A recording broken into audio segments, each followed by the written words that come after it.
Good morning. Nice. Oh, how funny. Oh, you That's How suck. is actually pretty everyone? scary. That's actually really good, Jeff. I love it. Oh, I will. It is Jeff.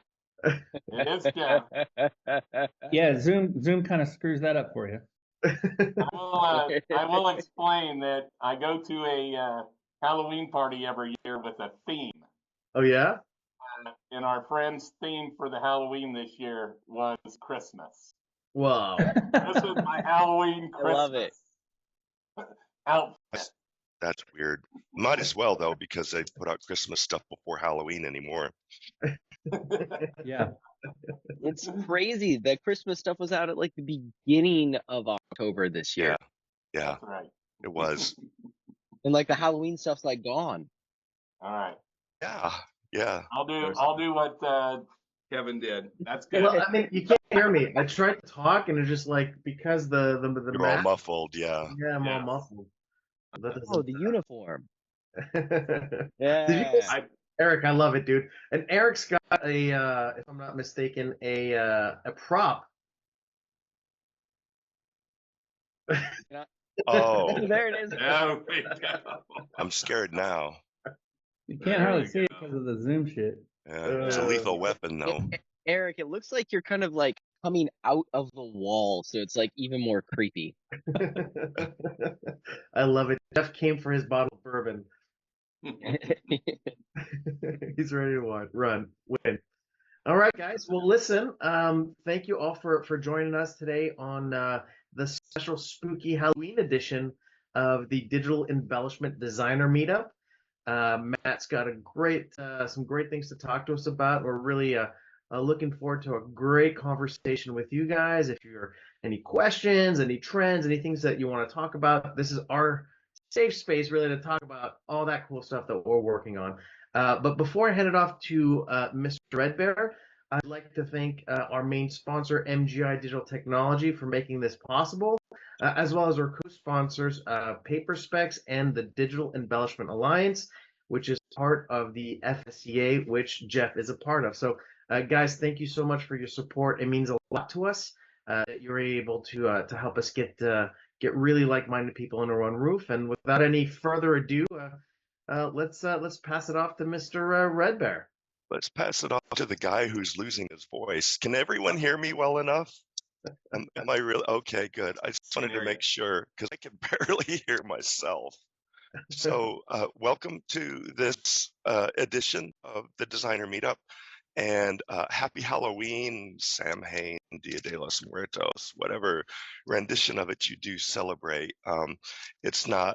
I have a lot of friends who are personally very invested in this day of the year, and I have to endure their enthusiasm for it either 365 days a year or at least for the entire month of, and probably for half the month afterwards.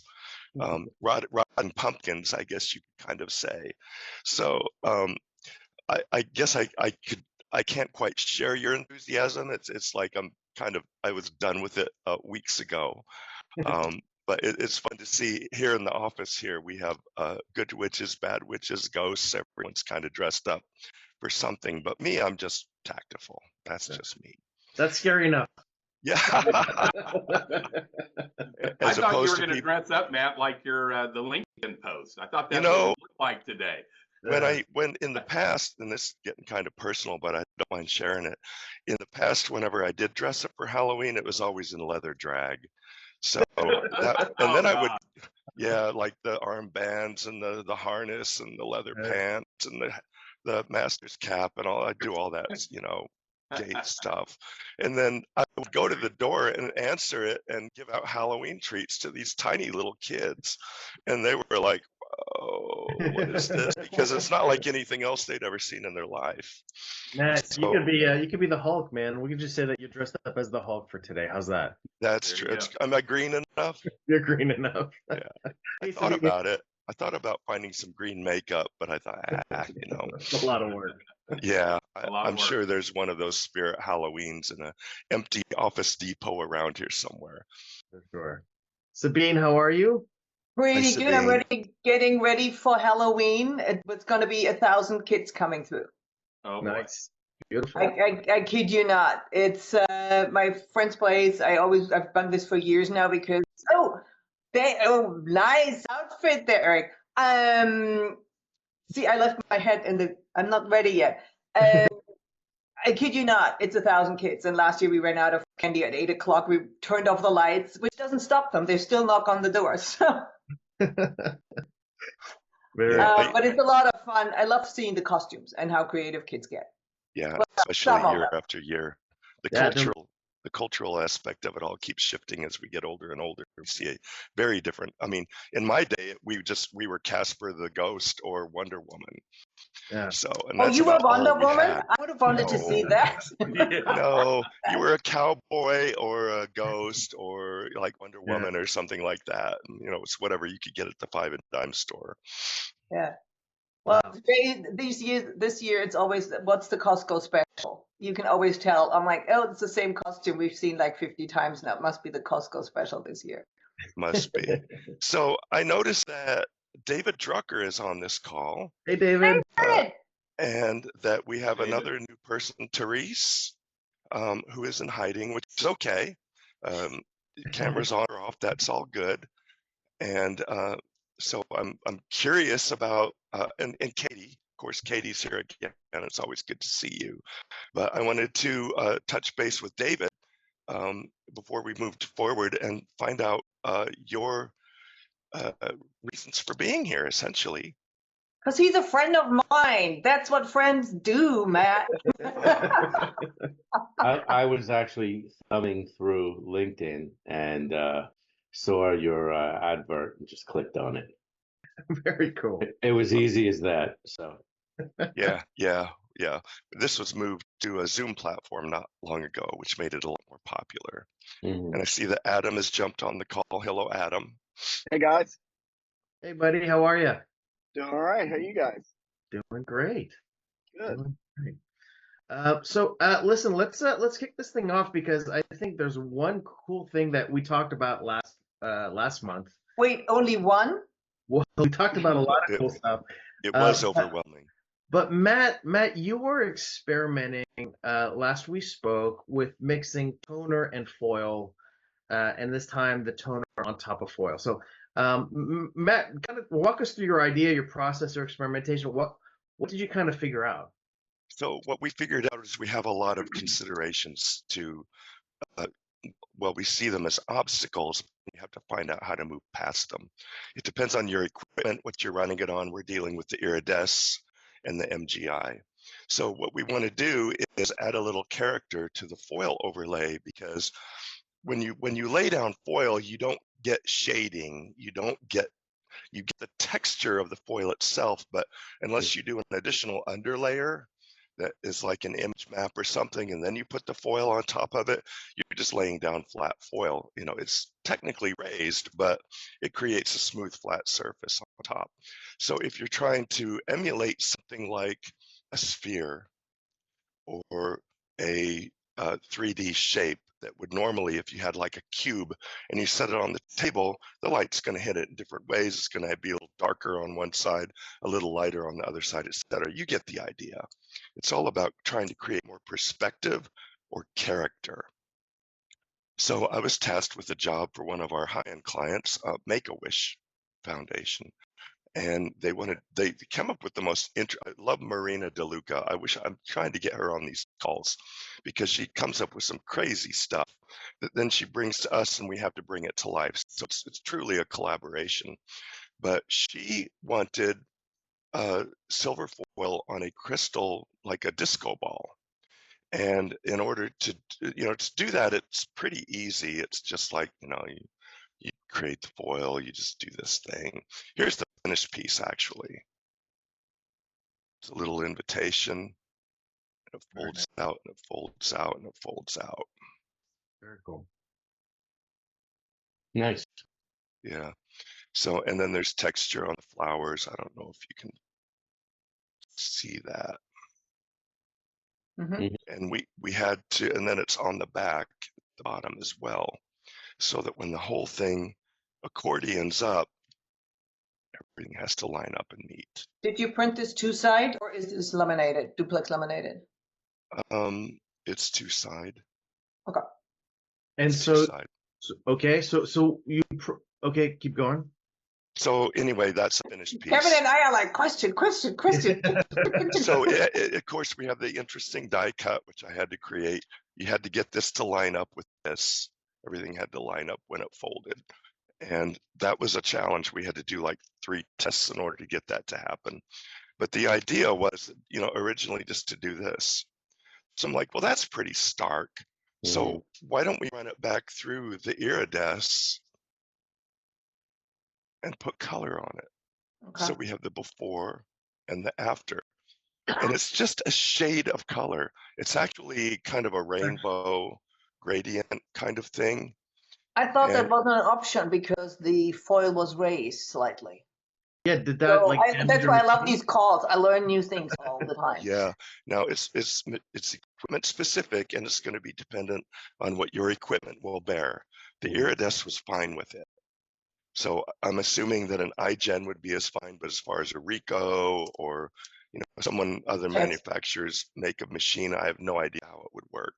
So Matt, how hard was the registration on your second print pass to make sure that you're hitting the right areas of the foil? Did you have to experiment with that, or did you leave in a lot of like open area so that you didn't get Look the at edge? these targets. They Yeah. don't line up. Right, I know that's going to happen. There's a lot of thermal shocks happening in there. So the final effect looks great, but how did you design? Hold this up again because I'm trying to crawl in and see it closer up, and I realize this is not going to work.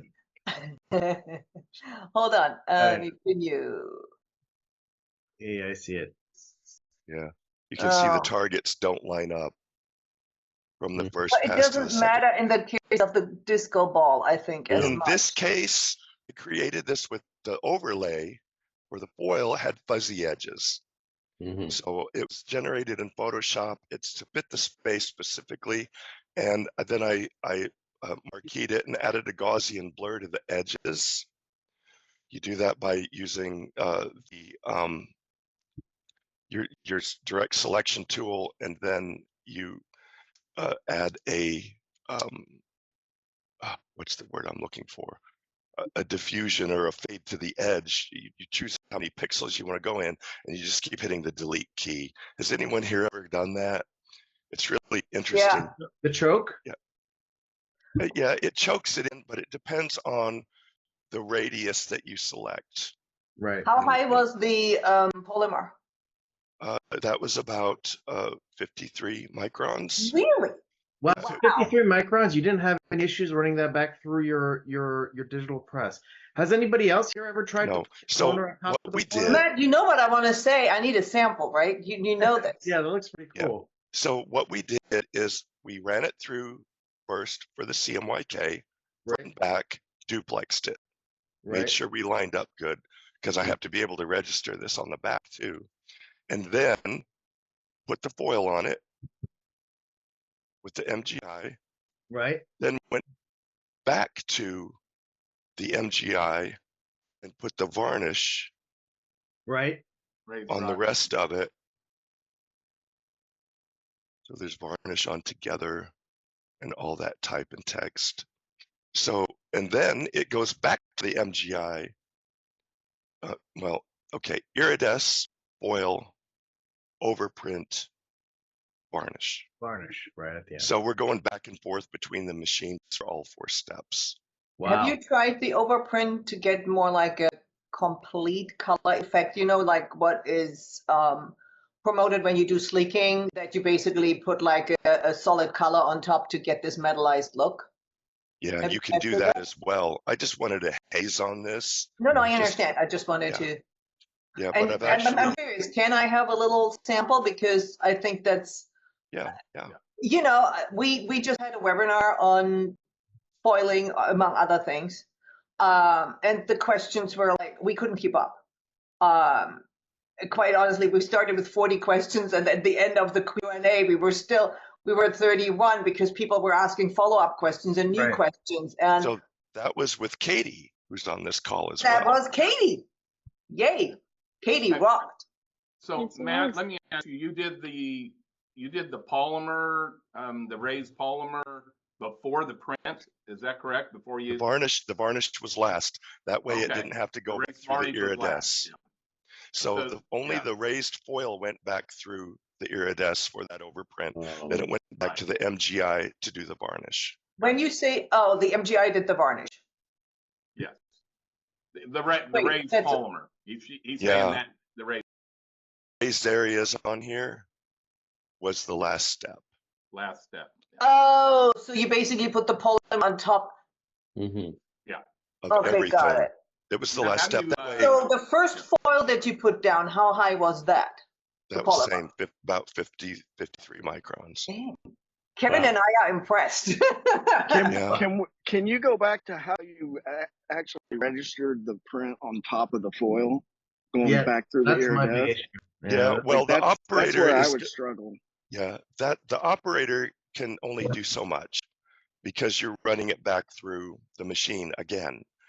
And so that's why I made a really soft, fuzzy edged image that if it shifted 1/8 of an inch wasn't going to make any difference. Yeah. But that's also why I ran the polymer last, the varnish, the plain varnish last, so that it wouldn't pick up any debris from the fuser in the iridesce. Can I Yeah. follow up? When you say varnish, is it like an overall or is it a spot? It's spot. It's It's just, spot. Okay. I use very little varnish. There's very little varnish on here. Okay. No, it's just over some words Got it. has anybody and else over the flowers. ever kind of tried doing this with digital embellishment foil and toner as a second pass? David No, or Katie no, or I probably will after this meeting, though. Yeah. Yeah. Did you have any kind of effect, any residue that was left on your rollers then after from none? No, we thought it No, was no going to be, impression left after that from. no, we thought it was going to be really dirty. But I think because the coverage on the CMYK overprint to the foil was so slight. I mean, the file looked terrible on my screen. It looked awful. It's like, is this even going to be any good? Is this even going to show up? It was probably 5 to 8% coverage. It's very little.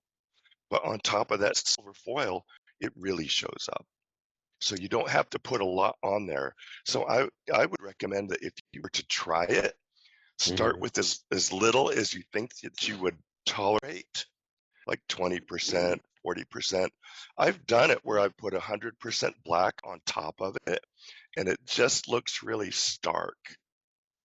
It just looks too, I don't know, it's almost gothic in a way. It's just hard. It just Very doesn't look good. Halloweenish. Yeah. I'm Is trying to the, think is of the iridesce UV ink or what kind of ink? no? It's no, a it's toner. dry toner. Right. Dry toner. Excellent. Hey, Matt, on a project like that, invitation and a unique die cut, what type of die cutter do you do? Like are you using a rotary type, or is it just a regular pattern type die cut? Digital. Okay, Jeff. So for this job, we had to line this up. We had to line this up really good. So I had to do some trial and error, and that had to be done on site. Otherwise, it would take forever. So you notice on my press sheet in the corners, there's a little black dot. And when I flip it over, the black dot's mirrored. And that little black dot talks to the Zund. And it, it's like it's a robotic CNC scroll cut. It's a flat table. It has the blades, scrolling around on top of the paper. And that's what we use for all of the prototyping. This is just a prototype because our customer requires an actual live proof that we can give to them. And then they hold it and they pass it around their office and they say, yes, this is what we want. And then we also had to, prove that this all lined up here. And there's no way to do that. I mean, if we had to have a die made and the die was made wrong, well, that money would just go down the toilet. In this fact, that would have had to have been adjusted 3 times, and we would have had to throw away 2 dies. So for the setup, we used, the table cut here. But for the finished job, we actually had a die made, and then that's going to go out for proper die cutting. How many pieces did you wind up producing? I think about 1,500. Okay. Mm-hmm. Yeah, so it was within that justifiable range. Mm-hmm. But That's the die cut gets you really smooth creases and folds. Yeah. And that's what we really wanted to accomplish. To get these smooth creases and folds, we have to send it through the horizon creaser first, and then we send it to the Zund to do the cutting on the outside. Oh. Yeah, it's a very multi-step process. So once you get past 100 or 200, we're going to have a die made for that. Mm-hmm. For sure, man. For sure. It's a fun project. It's a fun project. And have they seen the reaction yet? I mean, what's the reaction been from the customer? You don't know yet. Well, they've actually held it in their hands. And so I can only assume that it's good, because they said go ahead and do the job. All right. No, did you mean the customer or the recipient of the invitation, Kevin? I meant the customer. Like, were they? Because I've never seen what Matt just did. I've heard people try it. I never tried it back when I was at MJI, because I was, in my mind, kind of scared of blowing up the printing engine or the fuser, or I didn't feel like I've never. So the fact that Matt's out here actually on the cutting edge doing this stuff, is there any way you could send us like a high res picture of what that actually looks like afterwards? Yeah, when I get it all done, I'll be able to do that. Yeah, because I'm dying to see what that looks like up close. Because on Zoom, it's kind of hard to to appreciate it. But I'm really curious, because in my mind, this is opening up a lot of different design possibilities. Oh my God, endless. Well, I mean, you could basically make any foil that you want if you're able to overprint it, right? Right. This has been the one big differentiator between toner and polymer so far. So I could do a raised color foil, yeah. So if this works, I mean, this could be huge, Matt. And I don't know many other people who've tried this before. So I think this is you're on to something. Yeah, I really like him. He's crazy enough to try these things. Well, we also have 2 different fusers for this machine. We have the good fuser and we have the bad fuser. So they will swap those fusers out. In other words, they'll have one that has more mileage on it or just doesn't perform very well. So for running tests like this, they'll put in the bad fuser. Yeah, that way they know they don't. Yeah, then they know they don't ruin the good fuser for the job that comes in after it. It only takes a few minutes to swap it out. It's kind of a pain in the butt, but it's worth it. I don't know a single printer who doesn't use that exact strategy with their digital presses. They always have the good and bad fuser, depending on the job that's coming through. That's so funny, man. You guys do that too. Yep, all the time. And it depends on the job that we're running too. I mean, a lot of times if we have like a really big job that we know is going to beat up the fuser, put in the bad one. Right. Yeah. Good. Very cool. Well, thanks for sharing that. Absolutely. That was a lot of good information. Please share like a high-res image of what that foil looks like. And if we can actually start printing on top of our foil to basically come up with any foil color that we want, or imagine like variable foil colors, variable gradients. I mean, you can get bananas. I actually would like to credit where I got the idea, because as you know, when we were at Printing United, we were in the Sharp booth at that kiosk, and the kiosk right next to us was Mark Jeeves with Color Logic. That's right. And so his technique is you can take metallic flake toner and add CMYK to it, come up with this whole gamut of what you're trying to accomplish, including what looks like gold foil. Right. So you don't need, or the gold flake toner. So you don't need gold flake, you just need the silver. And from that, you can create anything. And so I thought, well, we have lots of silver foil. Why can't we do the same thing? You're just taking silver and adding CMYK to it. Yeah. So yeah, I encourage you, if you have access to a machine, that they could put in their bad fuser and run a test for you to give it a try. Because I thought you could create a gradient map and make a cube and put shading on the sides so that it looks like it has that perspective. Yeah. And you don't have to register that perfectly to the edge as a hard line. Feather that edge. Yeah. Make it fuzzy. And then if it shifts, a 1/16 of an inch, nobody's going to know any different. Yeah. Mhm. Now, speaking Matt, of I foil, think that will be a great FSCA Gold Leaf Award entry. So make sure. oh yeah, save one. Make sure you keep one of those aside.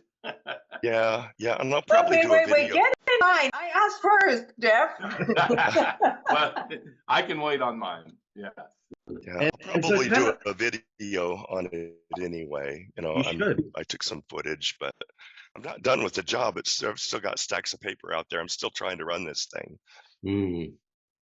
I've actually seen some really cool effects kind of like that where the image is underneath. So, for example, Napco just sent me their box, and if you look here, it's a transparent.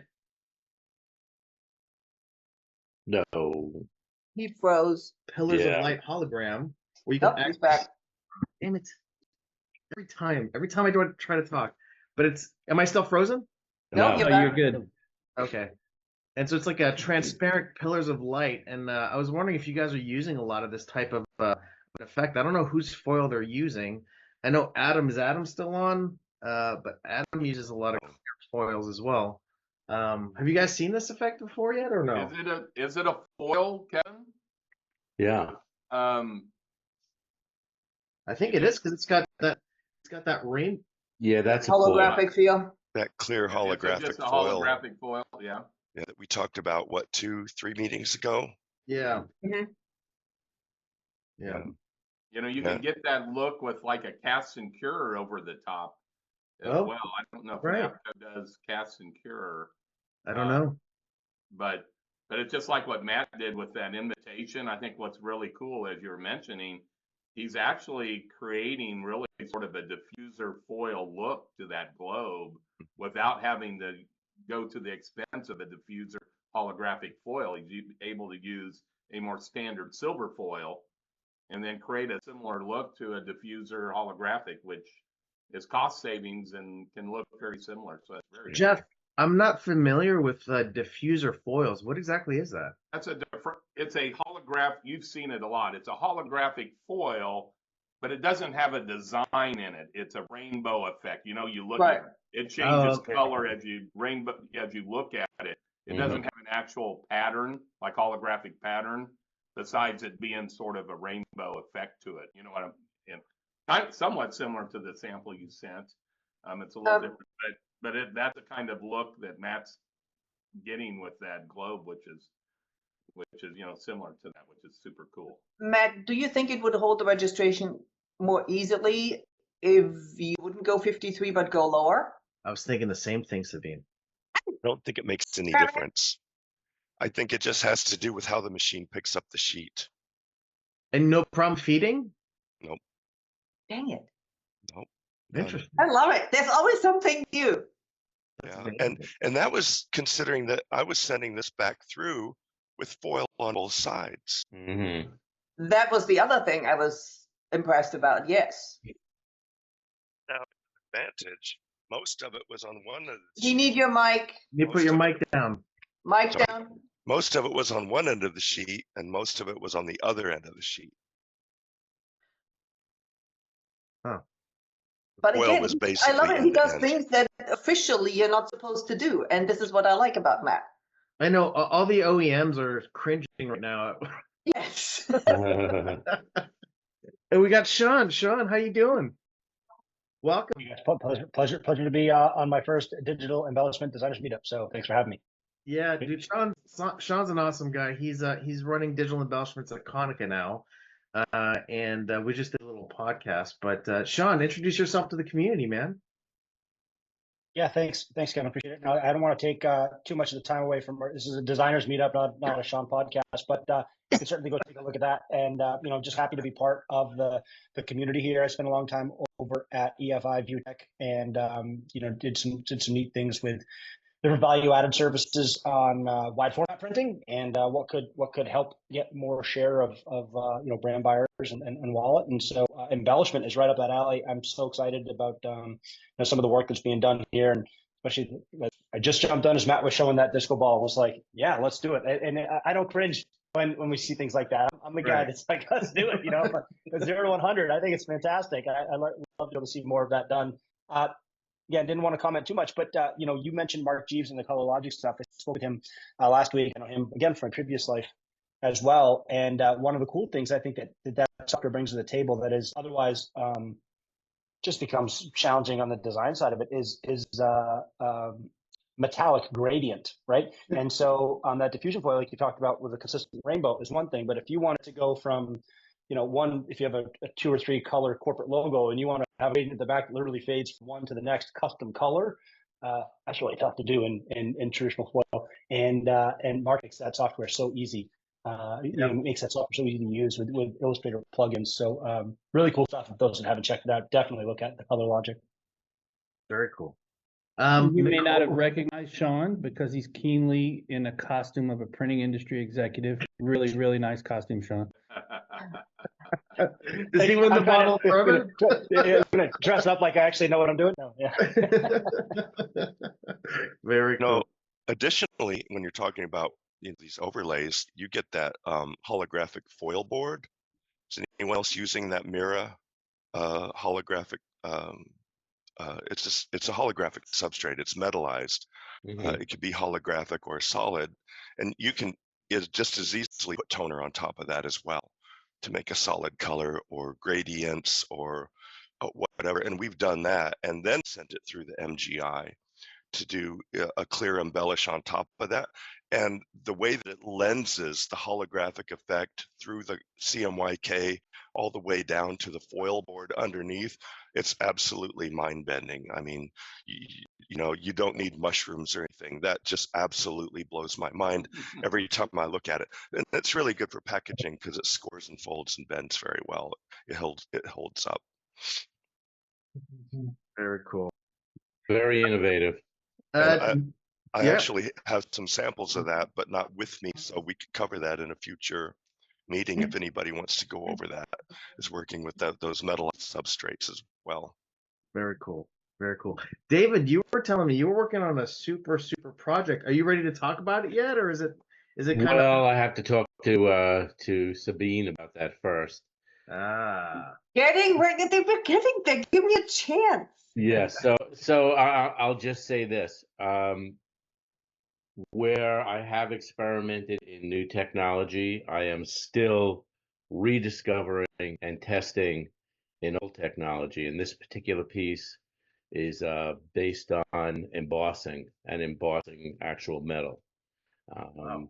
We started out with this, just as an idea, and I was given an open budget to produce these books. That's what ultimately they are.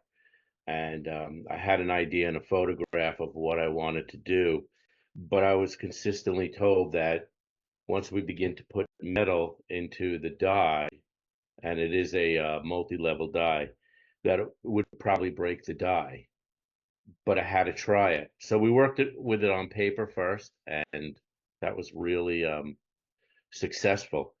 And then we used this metal, and I'm not as familiar with metal and the gauges of metal. And so we had to go several times, and each time I was using a slightly thicker metal.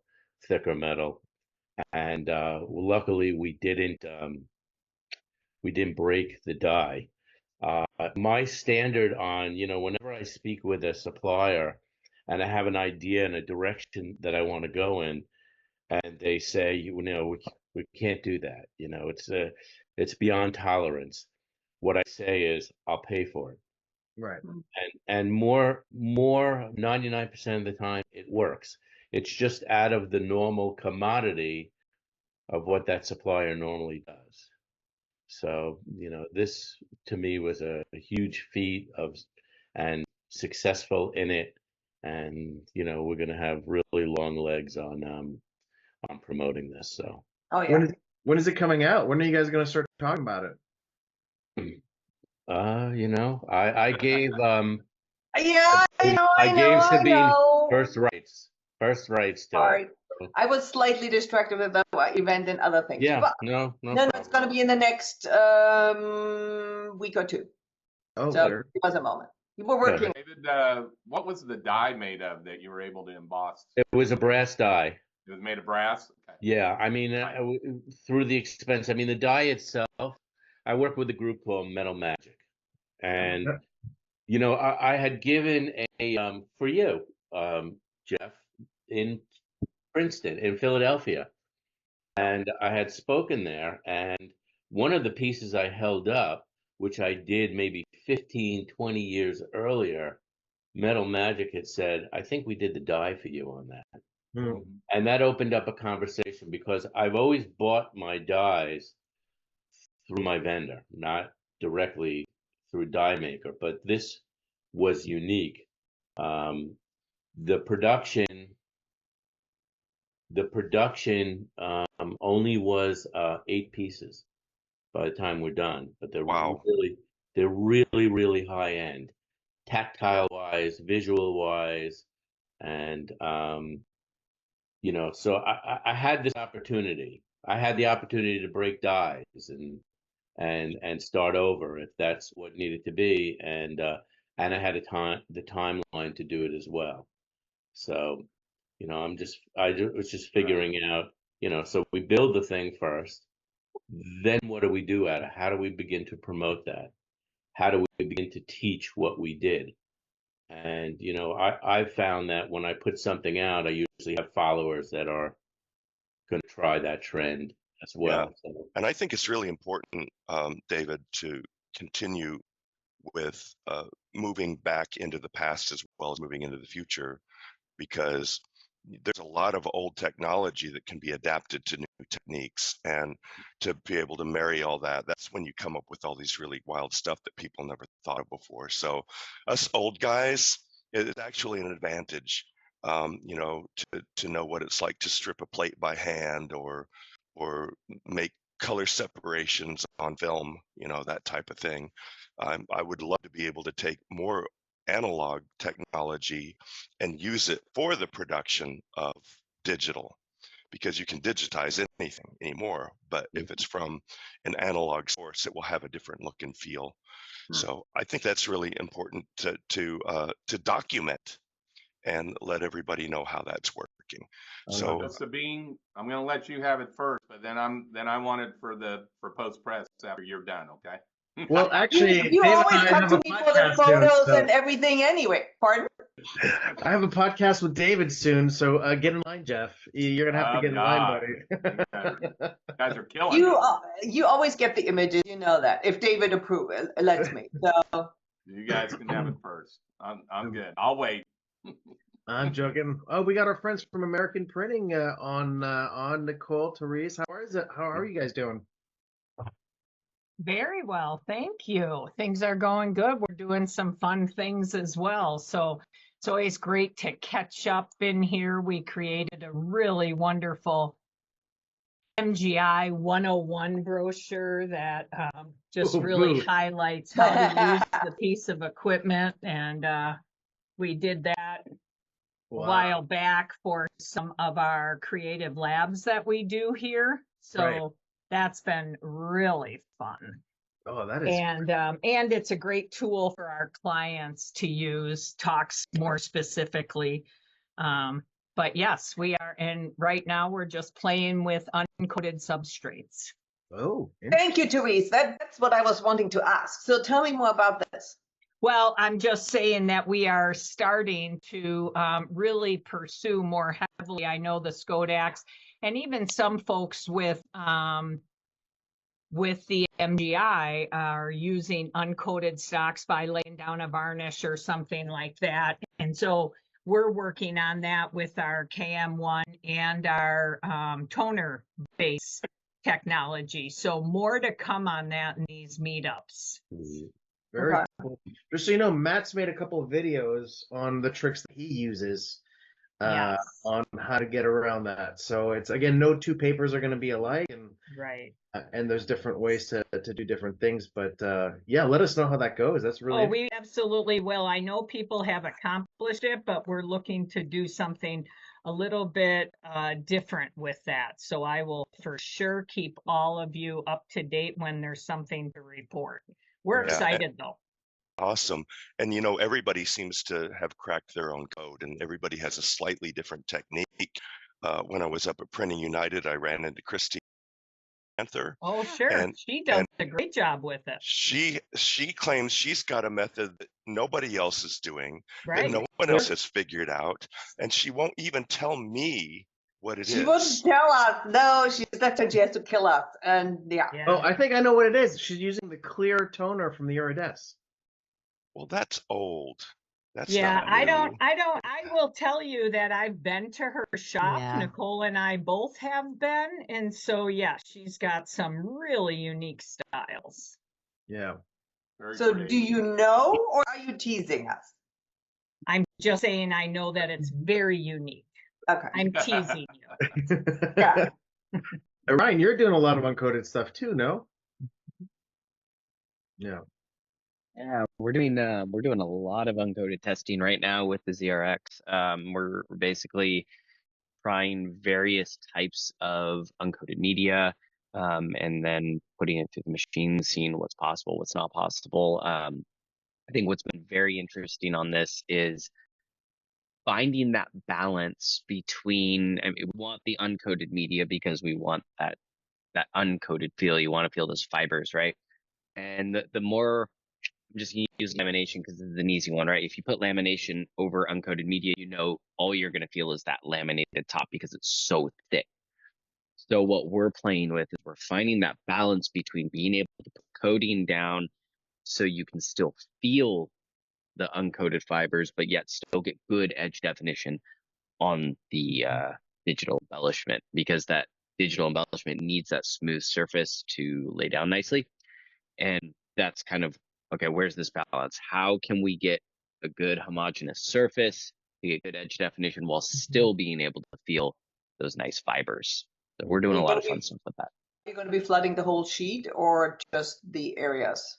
The whole sheet? Yeah, so that's a great question. So how with the ZRX, that starts with a flood coat unit, so it will flood coat. Actually, I have a really good example.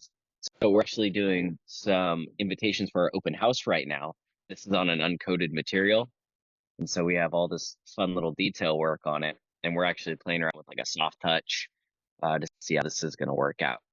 So soft touch coating, right? Or soft touch coating, yeah. Is that innocuous, Ryan? Is that innocuous, the soft touch? It is, yes. Innocuous, okay. Yeah. So we're playing with stuff like that, and I mean, when you start putting particulates on the sheet, right, that's not going to make the sheet exactly flat. So we got to figure out, right, how are we going to make that nice and even? And so far, our tests have been really successful, and we're just excited to keep dialing it in more and more. Yeah, I think a lot of people can realize that, dude, to be successful with digital embellishments, it's really about experimentation, and everybody's got their own recipes, and whether the paper, the laminates, the varnish, the thicknesses, the speeds, the temperatures, the percent curing on the lamps. So a lot of this stuff is just experimentation. It's mostly science than more science than it is anything. So for the printers here, oh, sorry, go ahead. No, go ahead. Have any of you tested the Nina embellishment paper yet? Can't get it. Oh, you can't get it? You can't get it? I can't get it either. Seriously? No kidding. They See, this is why I love advertised these it. sessions. You learn all the yeah. That was part of one of our the facets of our research that we were doing, especially after Paper Specs Live, Sabine. Thank you for being there. This was fun. Of course. Nina had a beautiful piece there that my colleague Brandy and I, our minds were blown, going, oh my gosh, Nina's finally got it.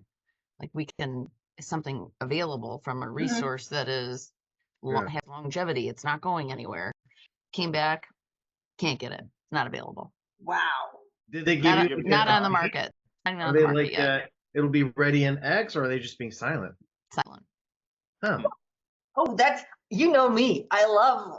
Oh, pick a little scab, dog Sabine. with a bone. Yeah. Pardon? You go pick the scab. I love it. Yeah. Get under You there. know me. Just for my own awareness too, this was referencing, you talking about the classic embellished Yeah, series, Nina right? classic embellishment Their paper. solar white line. Yeah. Correct. Yeah. You know, Okay. Sean has a secret source. He can get it. That's it. Well, Yeah, Sean, what's up? I mean, we've already talked. Christine's done a little bit of work there, and one of the open actions I actually have is to circle back with them because I'm new to the Konica group because we had done some testing. I don't know if Ryan's maybe done the same. It's not exclusive to one embellishment OEM. I know their white paper says Skoda all over it. It's not exclusive. No, they're reprinting to Skoda. it. Yeah, it's what they're doing. I know they're reprinting it. So that's why I need to go back because I need to go complain. And anyway, but I'm surprised that you can't get it. Yeah. So, Sean, I can tell you that because they gave us basically the last of their Skodix batch, because they're reprinting it, because they, when I spoke to Leonard, he basically said, oh my God, it runs on MGI as well. We gotta, because as you said, it said Skodix front and center. And so now they're adding the MGI into the mix. But if you can't get the paper. Yep. What can you do? Well, and so we continue. I'm actually in our Ramsey, New Jersey headquarters today because we continue as Ryan does as well to develop other lines. Work on the lines, test other lines, and see what we can do that potentially may not require a pre-treated paper at all. But as we've already described, some of the workarounds that you can do with underprinting, and but it's getting that perfect. Yeah. Jimmy's had a secret sauce. Yeah, I saw your hand up. No, I was just curious if, I thought for sure Fedrigoni was going to come out with a new stock to replace their Tintronetto and the other one. Yeah. Because we had great success here with Tintronetto and with the other one. It was beautiful, and you didn't lose any of the uncoated properties that people love. So I was hopeful they would repurpose. Do you know why they developed that paper, Therese? Do you know the story? Anybody know the story? It's for the oil, like the cooking oil industry. Oh, that's the one. Yes. So that if you had oil that was dripping off your bottle and it hit the label, it wouldn't get absorbed in and make it all yellow. It would just repel off. So the Tintronetto was built to repel oil, and they realized that it works really well with embellishments. So why did that? I mean, why? Mohawk bought Tintronetto, right? No. Fedrigoni. I'm sorry. Yeah, other way around. And they just launched their current lines, but I don't think Tintoretto is part of them. But they're stocking in the U.S. I thought GPA was distributing. I thought GPA was distributing the Tintoretto in the U.S. That's where I would get it from. And they don't have it anymore? Nope, they haven't in a while. No. I just used up the last of what I bought in-house. Nicole and I just used it up. We had about 150 sheets left that we used. I feel like we should invite all the paper vendors to the next embellishment. They're not coming here. They would be in the hot seat.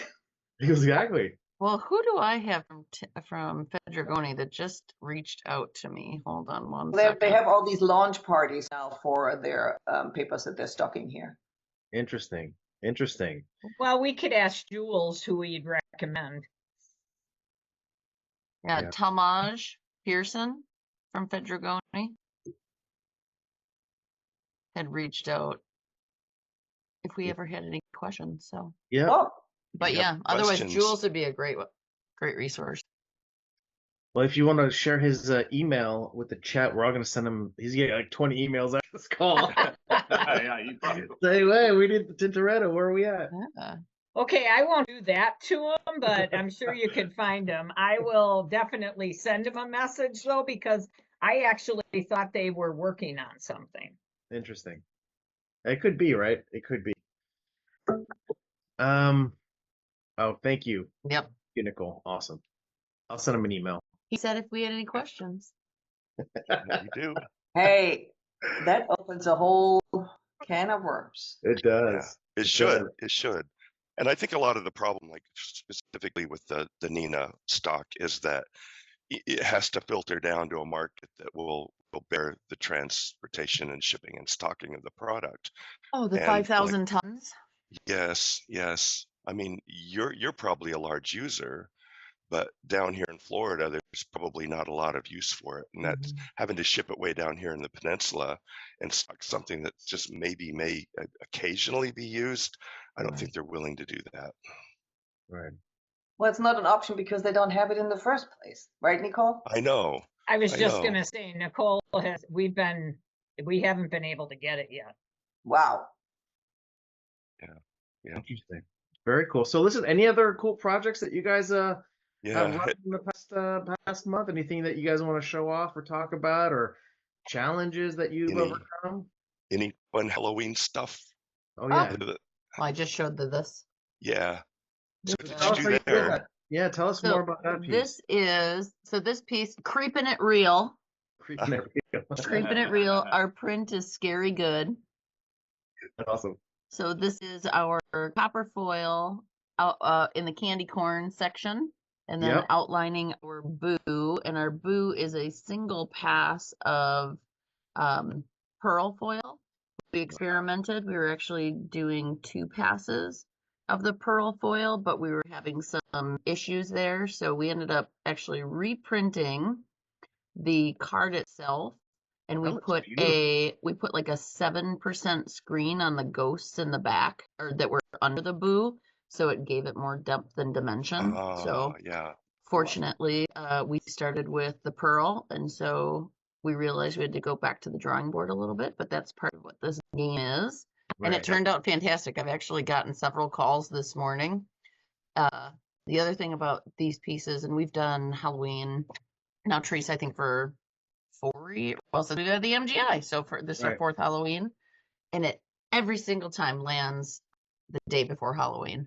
That's and perfect. so I actually had one of our university clients say, "I'm so excited that this came because I put it out. Our students come around, college students come around and trick or treat to each of their professors." And I post these every year, so the kids look forward to it. The 20-some-year-olds look forward to it, which is cool. And I said, "Oh, they'll really get is Creeping It Real still cool kid lingo?" I don't know. My kid, I don't understand half the words he uses when he talks to me. Yeah, amen. Stigma this Nicole, and that pearlized foil you ran that on the MGI, correct? Yeah. Oh yeah. Yeah. That's interesting. What's it? Where, if you don't mind, who supplies the pearlized foil? Good question. So it's Kerrs. Is it a Kerrs product? Okay. Yep. Kerrs, so we've used it several times. The transparency, it depends on the project. Sometimes we go, oh, we want more transparency, and then other times we want less. So this was the opacity of it can be controlled by print underneath too. Yeah.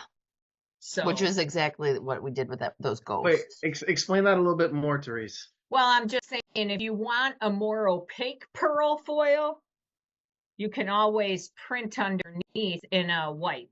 Okay, got it. It's a workaround. Very clever. Yeah, super cool. Yeah, because I've noticed that foil is quite different on a dark surface versus a light surface. Absolutely. Has entirely different properties. Yes, it does. Do you use that foil a lot too, Matt? I've used it some.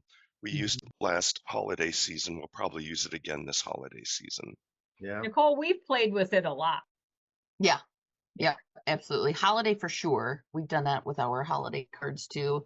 This, I think, is the first time we've done it for Halloween. We also have a piece for. Excuse me, Nicole. I didn't get my Halloween card. A tailor company. Okay. Yeah.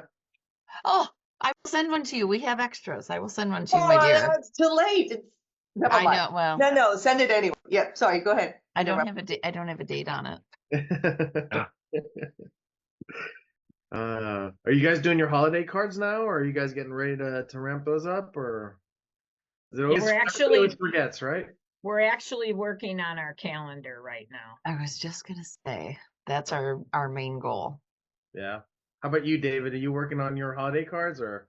My personal holiday card, yes, I was thinking about that yesterday. Once again, going back old world, very textured gray cover weight, a slate gray, and I'm going to engrave white on it.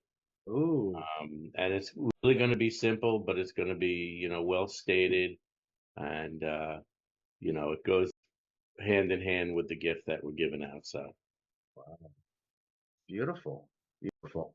And does Paper Specs, do you guys do a holiday card or no? No, we did a while back, and that basically broke the printer and bindery we worked with, because we went completely overboard. Right. So we're trying to keep it a little bit more low key, but we, if you've seen the name badges that we do for our events, so we're really going all in there. Oh, I really I saw a lot of the pictures from the name badge where one side was digitally embellished and the Right. other side was That was a huge hit because people, the attendees didn't, I think you didn't look at this, did you? They didn't realize it till I pointed it out, and they're like, wait, what? And so then all of a sudden it became really intriguing. This is why we did earlier this week the webinar with Katie and Jeff Hernandez to really, well, there you go. Thank you. Because it's really showing this is what you can do in a tasteful way to, and as I said, the questions that were coming, you and I think we've been talking about this for how many years now? Right. How many? 10? Whatever. Designers still don't know. The questions came fast and furious. Wow. And we had to, at some point, it was like way past the hour. I'm like, we got to stop. I'm sorry. But I'm going to do a bunch of reels to answer the questions that we didn't get to. Because, we more and more questions were coming as people realized, wait, what? And it just showed me again, they don't even, what we're talking about here is way above the level that they comprehend at the moment. So Sabine, are you going to do this again or make it a regular event? What, the live event or the webinar? The webinar. We're definitely doing, and you and I need to talk, things for our pro members. We can't do this all the time for everybody, because, I mean, we have a lot of things going on. We have our Unboxed event coming up on December 5th. So we do all these events already. But I definitely want you to talk to our members and give the spiel that you gave at our event as well. Because we're back to, yes, they might have heard about it, but it doesn't click till they heard it like 7 times. Mm-hmm. It's like everybody else. They're like, oh yeah, I got it. And they're like, wait, what? And Katie did an awesome job with really very intricate, I don't know. As you said, it doesn't come across on the screen, but she did super intricate. I don't even know. Yeah. Can you see this? No. No. No. Sorry about that. There's super intricate patterns on the little triangles, and she did little different patterns on this area as well as then the triangle area here and so on. And it's very classy. So it's understated, which I wanted, but also intriguing because people were going, wait, what? You can do what? This is digital. And then the fun part, obviously, is that you can open up the card so that you really see the back as well, which is you see the embossing here and the straight one here. All right, guys. Listen, Sabine. We gotta go. Yeah, but first, can we get everybody to wave? I want to get like a screenshot. Everybody looking happy, like, hey, this is fun. Hey, do you want me to put my thing back on? Oh yeah. Hold on. Oh, hold on. There we go. Oh, I got you covered too. You got pictures on too. I got to put mine on. Oh boy. All right. Wave. Cheers. Oh, that's funny. Well, guys, listen, thank you so much for an awesome group. And a big thank you to our sponsors, MGI Digital Technology, Paper Specs, and the FSCA for doing an amazing job in supporting us. We really appreciate it. And Matt, Mr. Red Bear, I hope you're digging all this AI that I'm sending your way in terms of the super scary AI avatars I'm making of you. But you did a great job, man. Thank you for leading the discussion. Thank you for being the guinea pig and testing the heck out of things and sharing it. And Jeff, bottle of bourbon on the way, bro. Oh, right. Jeff won the bourbon. Very cool. Oh, dang it. Thanks, guys. All right, bye, guys. Good to see you. Good to see you too.